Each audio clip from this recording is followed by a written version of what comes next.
The number of possible tangents which can be drawn to the curve which are perpendicular to the straight line. इस straight line के perpendicular है, इसका slope निकाल लीजिए कितना है, -5/2। यानी हमें टेंजेंट का स्लोप क्या हो जाएगा, 2/5। अब ये हमें पता है किसी भी स्लोप के साथ हाइपरबोला पे आप दो टेंजेंट डाल सकते हो। ऐसा हम पढ़ते हैं या ऐसा हम मान लेते हैं हमेशा ट्रू होता है, बट ऐसा हमेशा ट्रू नहीं होता है।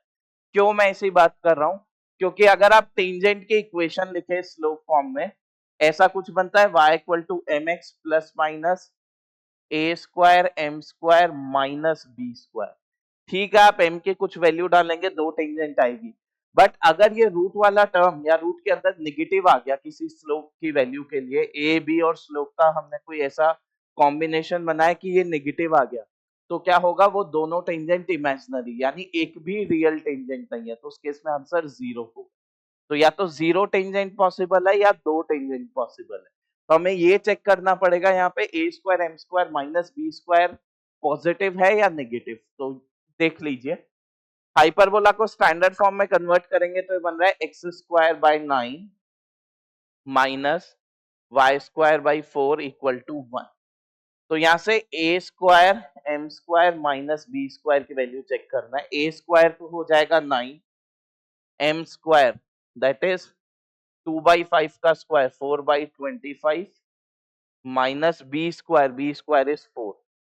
तो ये बन रहा है 36/25 माइनस इसको हम बोल सकते हैं 100/25। ये तो देखो साफ साफ दिख रहा है नेगेटिव है, नेगेटिव है मतलब रूट के अंदर नेगेटिव आ गया, तो टेंजेंट कैसी है आपके पास, इमेजिनरी। तो हम जब भी बात करते हैं रियल टेंजेंट की बात करते हैं ये कोनिक में, तो यहाँ पे आपके पास एक भी पॉसिबल टेंजेंट नहीं है, सो आंसर विल बी 0। कभी भी इसमें डायरेक्ट आंसर नहीं लिखना है कि स्लोप की किसी भी स्लोप एम के लिए दो टेंजेंट होगी, वो ट्रू है, बट अगर वो ये चीज पॉजिटिव भी तो होनी चाहिए उसके लिए। तो आप डायरेक्ट आप इसको टू नहीं बोलेंगे, क्लियर है ये। और बच्चों को भी आपको यही बताना कि जब भी हम टेंजेंट का टॉपिक पढ़ाते हैं डायरेक्ट हम कभी भी टू नहीं बोलते, डिपेंड करता है इस कंडीशन पे।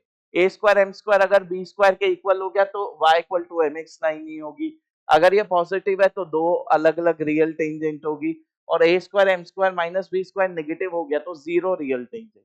क्लियर। नेक्स्ट।